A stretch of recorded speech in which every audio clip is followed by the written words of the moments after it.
Hey Homeworthy, I'm Corrie. Welcome to my apartment. Come on in here, get out of the hall.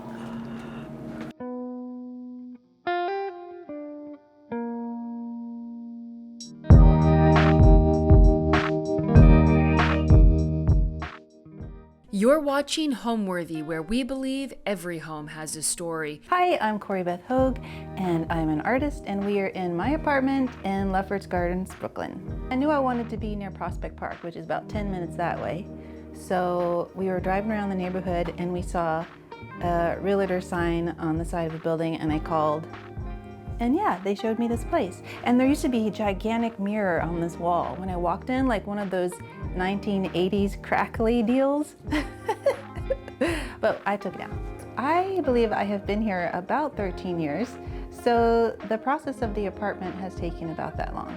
And because I'm a maker and I make things all the time and I get attached to them, and so then I start piling them, you'll see when we walk through the place, you'll see, you're like, oh, I made that, and then I made that, and then I made that, because that's how it happened. In a lot of ways, that's how the apartment got its look, is that I either made things for myself or for my job, and they've just accumulated over time. And plus I like color and handmade things and unique things. So for the most part, I make paper plants, and I started doing that about 10 years ago and published a book called Handmade Houseplants. And so I teach different classes online, and I have tutorials that are available on Etsy, and I also do paper mache projects like for the home. So you'll see those scattered about the apartment. So vases, trays, things like that, frames, and I have tutorials and templates that I provide people and teach. I suppose my favorite room is the room we're in, which is my little art studio, which is just on the side of the living room. So when you walk in the front door, it's a big open space. And so I put up a shelf just as a little divider. And so this side became my studio, which is great because this is where the big windows are. So I get nice natural light for when I'm working. And I have tons of little workspaces to do all my various crafts and make magical things.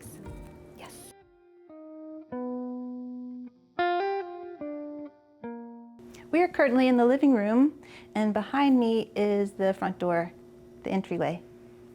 So a bunch of my paper plants are here, which works out because maybe you can tell on the video, but the window is over there in the studio. And then I did this very wise thing of putting the shelf to block all the light. So anyway, if I wanted to have real plants right here, I never could have because the window is way over there. But that's all right, it works out. Look. 6 butts can go here. 1, 2, 3, 4, 5, 6. I had a couple cool great aunts who were the first or of the first in their fields for women. So the one that I inherited this from was an architect, and she graduated from Tulane in the 1940s, and she had a job in New York City.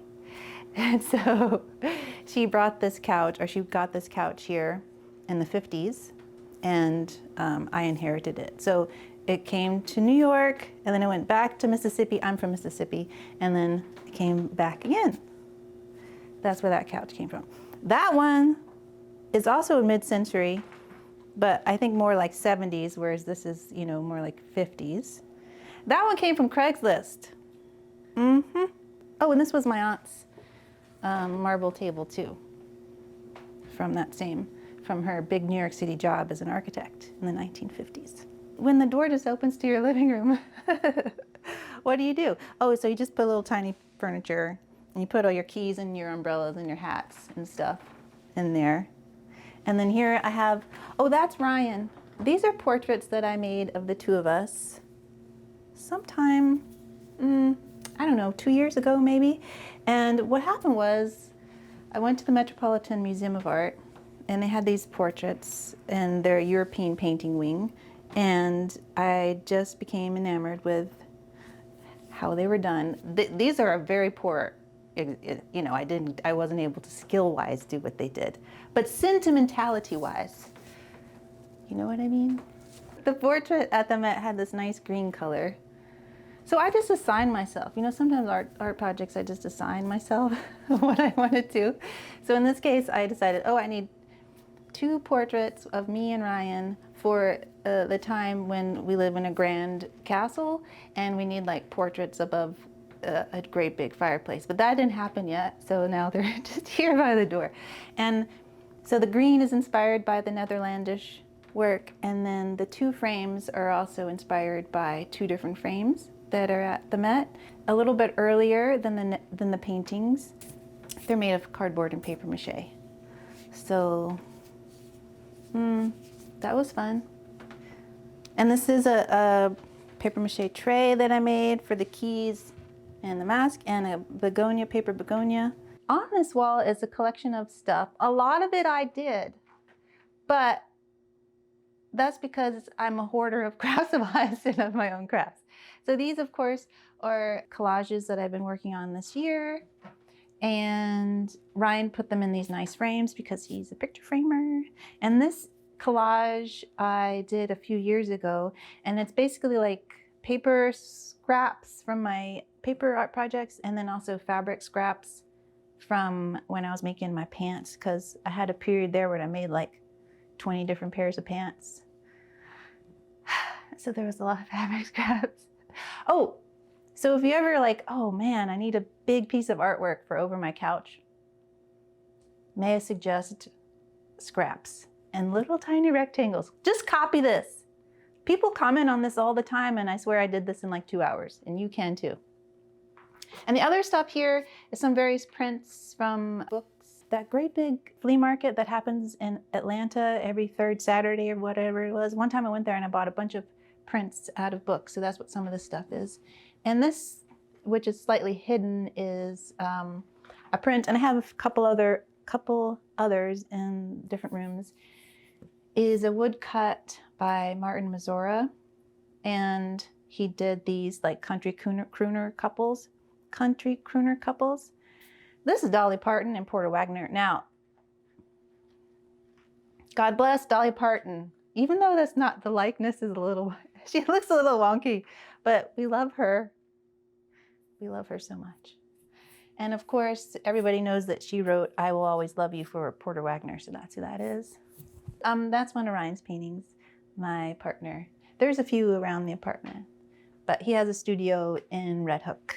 I painted this. That was kind of fun, doesn't it? I followed a tutorial that I saw in the New York Times, although I had to follow it loosely. That's how I got inspired to paint the lampshade. So many books that they have grown on top of each other, but that is okay. Handmade houseplants, remarkably realistic plants you can make with paper by Corrie Beth Hogg with photography by Christine Hahn. This is a tutorial book for making paper plants. All kinds of, I think there's 30 different paper plants in here. And then you get the templates in the back. Oh, here's one of my begonias, my paper begonias. And this little plate I love, it's by Sylvie St. Andre Perrin. She's a potter. We went to her studio in Paris, and I was able to get this and another one. So I used to work for this designer called David Stark Design, and we published a book called The Artisan's Table. So I was kind of like the producer, project manager, stylist type person on that. And so we went to Paris because she's one of the artists in the book, and went to her studio. And so I got this. I love it. And this is one of my paper mache trays. And this little pomegranate is by Anandamandi Arnold. I think I'm saying her name right. I really hope so. A paper artist out of California. These were 2 samples that I made for a project for David 15 years ago, probably. But you know, they're sort of inspired by Claus Oldenburg. But luckily I got to keep them because they were just samples. This sweet little painting, it's actually a print, but I have some artists in my family, and my aunt, Leafia Smith, is an artist, and she painted this of the house that she grew up in, and where I sort of went to spend Christmas and stuff, my grandparents. So there's like a lot of memories here with cousins and family gathering and stuff. So everybody got a print of her painting, so that's mine. Okay, so these two guitars, cigar box guitars, Ryan and I made when we were first dating, and he's lefty, so he made this one. It's left-handed, and I made this one. They do play, although I haven't touched it in a while, so I probably need to replace the strings. But yeah, that was a fun, because he's an artist too, so it was a fun craft project that we did together. And people always ask me about this chair. I mean, look at this wild fabric. This was just a lucky find from this place called Yesterday's News. It's on over there on Court Street and Carroll Gardens. They have a lot of good stuff, vintage stuff. And yeah, just found that one day. Didn't have to reupholster it, came like that. I said, who wants a loud chair? Me, I'll take a loud chair.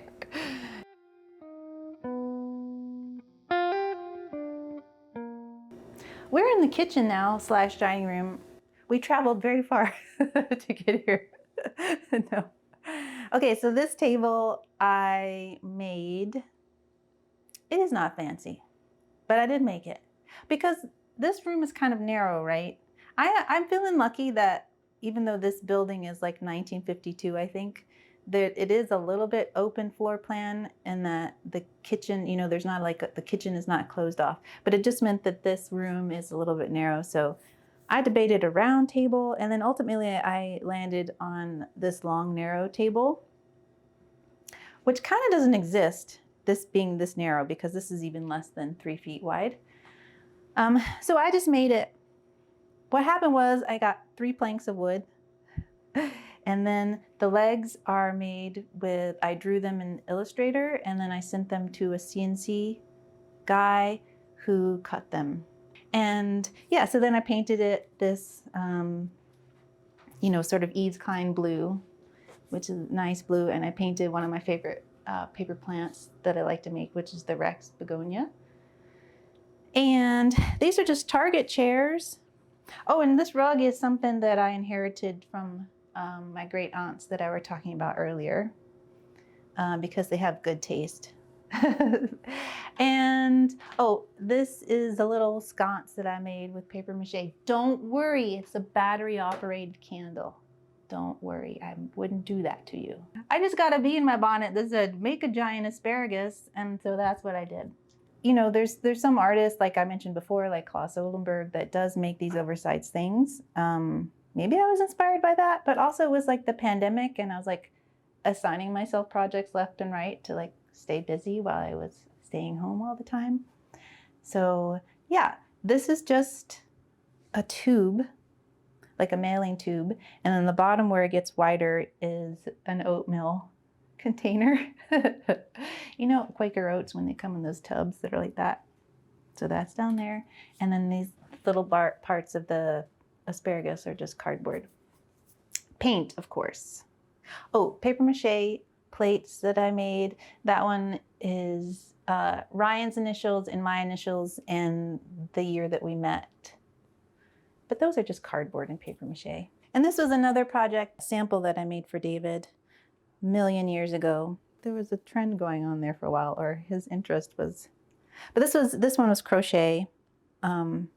I do remember how long this took me to make. Do you want to know? 40 hours. I mean, part of that is because I was like, how do I make that? How do I do, you know, I was like figuring it out. Some I had to take it apart and put it back together. Okay, we do have a few real plants and a few paper plants as well. More books. Oh, this was a fun project. This is, you know, over there when I was talking about my collages and I was talking about how I painted the newspaper, that started when I made this 3D sculpture, this flower arrangement with painted newspaper, and this was a Domino Sugar package. No paper is safe. No paper is safe in my house. Or tube or cardboard. But anyway, yeah. So, and junk mail, like this different stuff is junk mail and stuff. Anyway, and then of course one of my paper mache vases. And this little tiny desk, this was my work from home desk during the pandemic. Because at first, when everybody was having to work from home, I was working in my studio, and then the vibes were off. because I was like, that's my studio space.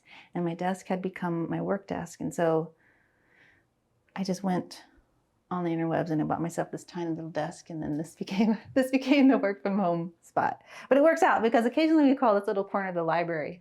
Doesn't it feel like that with the wingback chair and the lamp over the chair and stuff with the books? It's like, oh, that's the library. Meanwhile, there's like 2 feet here and then 2 feet, but anyway. And that's Ryan's guitar. Over here next to the dining room, of course, is our kitchen, which functions very well. And oh, we painted.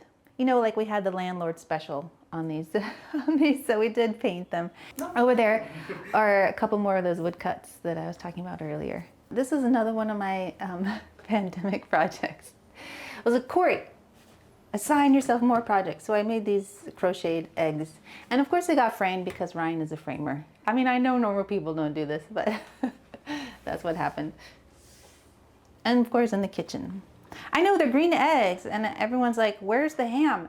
I am vegan. I do not eat ham, nor do I eat eggs, but they're green, so it's a fantasy. So this wallpaper I designed, and this is up here temporarily, so don't look too close because it's not perfect. But this is up here temporarily because I wanted to try it out, because I just had it made on spoonflower with my design of the white wood aster. You know, that native wildflower that grows in New York State and other places too? Yeah. And so yeah, I just got a small amount to try out here, and more of my paper plants. And this painting I made, and this is just sort of a funny thing where I became obsessed with the pattern. So I painted it on the table of the painting. So this weird thing is happening, right? Where they're sort of blending together. And then of course this is reminiscent of my paper mache. Just self-referencing, I guess. Oh, anyway, that's right. Oh, you know how there's that genre of painting when they have a plant growing out of a pot, right? It's like the flower of one thing and the leaf of another thing and the bud of another thing, and then sort of this like mix up of plants. So that's sort of what I was thinking of when I made this, hence why it's a Rex begonia vine, but it's also a tulip, but it's also a pokeweed and strawberry. Ooh, a bunch of my favorite stuff. But anyway, that's how that happened. Oh, and this is another paper mache frame I made. And that's, of course, me and Ryan. It's inspired by the Harvey album. Okay, so if you go onto the Met website, and you can see a bunch of their collection online, and because this one's not on display, but they have the Harvey album, and it's basically like Victorian women, and especially when photographs were new, they would hand paint the photo album. And so she had a lot of nice examples. You know, they'll have like the image and the photo in the middle of the page of the album, and then around that they will have painted, a lot of times with watercolor. Oh, this is my very first paper mache project. Okay, so I did paper mache when I was a kid, and then of course, I think I had to do it in like a 3D design class in college. It was like typical art school stuff. But then when I knew I wanted to be Mary Poppins, I did this parrot umbrella. It was just a regular umbrella with a straight handle, because you know how some are crooked, but it was just a straight handle. And I made it with foil and paper towels, and then I covered it with paper mache and painted it. I suppose the place is neutral in that I haven't painted all the walls, and my 2 couches are neutral, and the floors are very neutral, but then everything else is color. That's just how I like it. You know what color does is that it bounces your eye around the room. I mean, that's true for any, you know, when you're composing something like a painting or any kind of piece of art, one of the things that bounces your eye around it and keeps someone interested can be a color. I think I do that unconsciously, where I'm like, oh, there's blue here, so there needs to be like a pop of blue over there. And then just over time, the apartment looks colorful. If there was a flood that reached all the way up to the 6th floor, what would I swim away with? Oh, you know, I just have like a couple little rings that were my grandmother's. I know they're not big and they're not going to make a splashy moment in the film, but probably my grandmother's rings.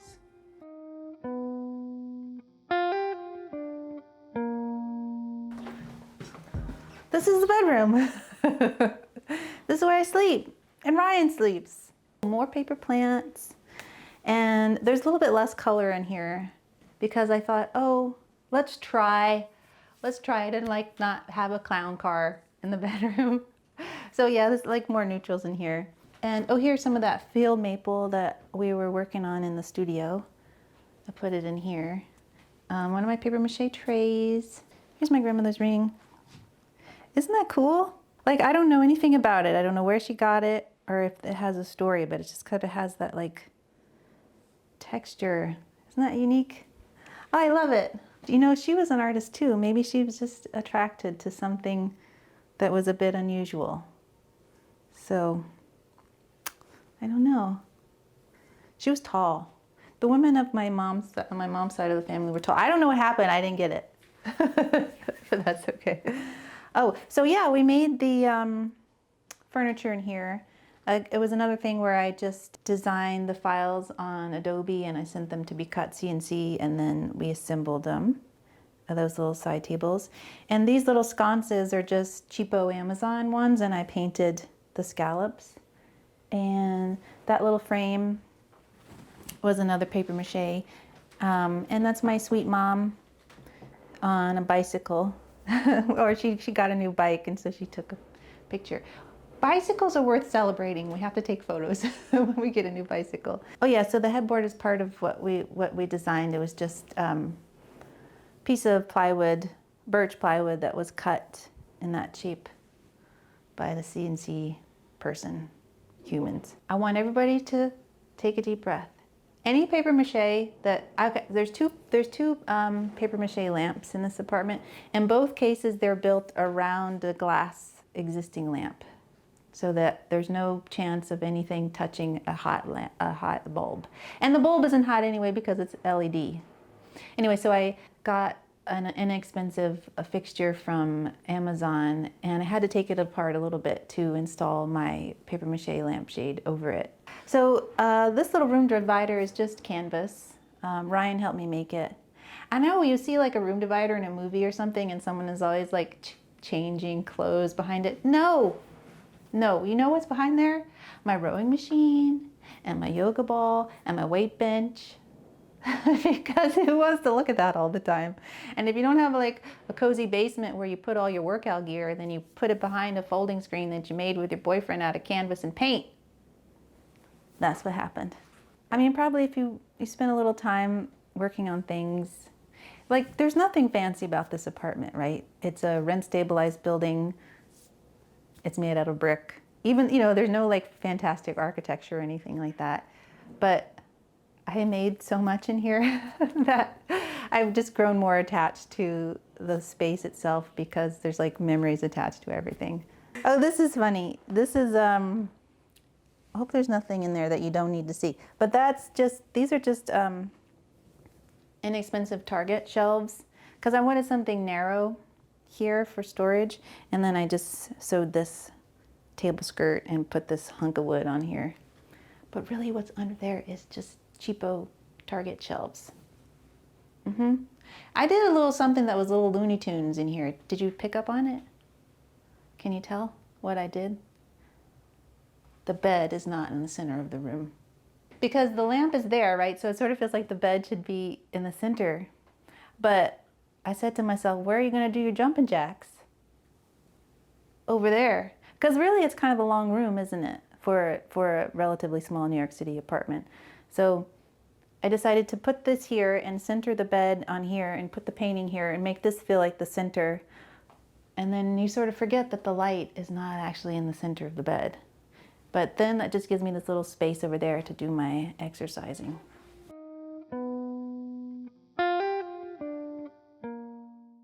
Hey, we're in my studio. This table here is just a door. And these are the little sawhorses I made in my brother's backyard. And I cleaned out for you guys, meaning all my art supplies are over there. Because usually this table is a big, huge mess. Have you ever seen so many pins in your life? Probably not. But listen, this is where I get to make things, and it's the joy of my life. And I just love art supplies. You know how some people collect like music boxes or dolls? or seashells. I collect art supplies. So I have a ton of art supplies, but it makes me happy. So I do have tons of stuff pinned to my bulletin board, and that's something else that has happened over time, right? Someone sends me a card, I like the front of it, I pin it up there, or I make a little puppet of a dog and I pin it up there. Or I go to a show at an art museum and I like the little flyer, so I pin it up there. You know what's cool up here is the unicorn tapestry at the cloisters, you know, the Met cloisters. If you haven't gone, you gotta go. I was marking down which paint pens and which paint colors I used on a project, and I sort of liked how it looked, so I stuck it up there. Oh, that's me when I was, what, probably 5. My friend made me that as part of a Halloween costume because I needed something really lightweight. It's just MDF plywood. So I needed something really lightweight to carry around as part of the Halloween costume. And I just liked it because you know how when something comes together like really quickly and it's kind of like slapdash, there's some charm to it. And so I've always just really liked it. So it's been hanging up there for a while. And over here are some mounted animal heads that I feel like I made in a different lifetime because I did probably make them 15 years ago. But yeah, they're just happy. So those are there. Oh, here's my little puppet that I made after I saw the unicorn tapestry. I don't know if you can tell that it's a little unicorn and her little legs, you can move them and shape them and stuff. You know what I like about this is the possibility in here. My aforementioned, you know, obsession with art supplies means that just about anything is possible. And so when I come in here, what am I limited by? Time and my own self-doubt. But other than that, just about anything is possible. So this table, I kind of can break down and put back up depending on what I'm working on. These are just IKEA sawhorses, and again, this is another hollow door. So right now I've been working on these collages of geraniums. So here is all the stuff I've been using to do that. And I can show you, so I've been using recycled newspaper that I paint for the different parts of the collage. So like here's all the leaves and the flowers. Oh, and the different pots that I use, like on the